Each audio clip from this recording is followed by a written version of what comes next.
బలహీనతలన్నీ కూడా దేవుడు తీసి పారవేయాలంటే ఏం చేయాలి మనము? దావీదు ఎలాగైతే దేవుణ్ణి ఆశ్రయించాడో అలా మనం దేవుణ్ణి ఆశ్రయించాలి. దావీదు దేవుణ్ణి ఆశ్రయించి ఏమన్నాడు? మళ్ళీ ఒకసారి నన్ను చూడు ప్రభువా, ఈ ద్రాక్షవల్లిని దృష్టించు. దృష్టించి ఏం చేయాలి? నేను కోల్పోయిన రక్షణ ఆనందం నాకు మరలా దయచేయమని అడిగాడు. అలా మన ప్రార్థనలో బలపడదుము గాక.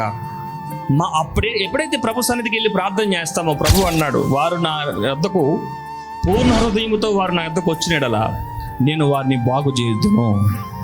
నా పేరు పెట్టబడిన నా జనులు, చెప్పండి ఏం చేయాలో? తమను తాము తగ్గించుకొని నా యొద్దకు వచ్చినడలా నేను వారిని బాగు చేస్తాను, నేను వారిని స్వస్థపరుస్తాను, నేను వారిని విడిపిస్తాను అని వాగ్దానం ఇస్తా ఉన్నాడు. జాలి పడతాడట ఆయన, మరలా జాలి పడను. ఈరోజు మీలో ఎవరైనా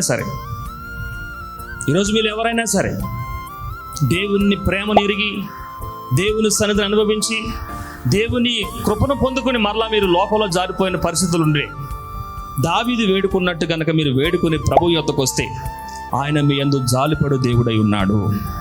ఏం చేస్తాడంటే ఆయన జాలి పడతాడు. మనుషులు జాలి చూపడేమో కానీ దేవుడు జాలి పడతాడట.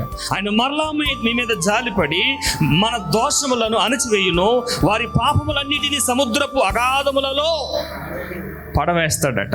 దేవునికి మహిమ కలుగును గాక.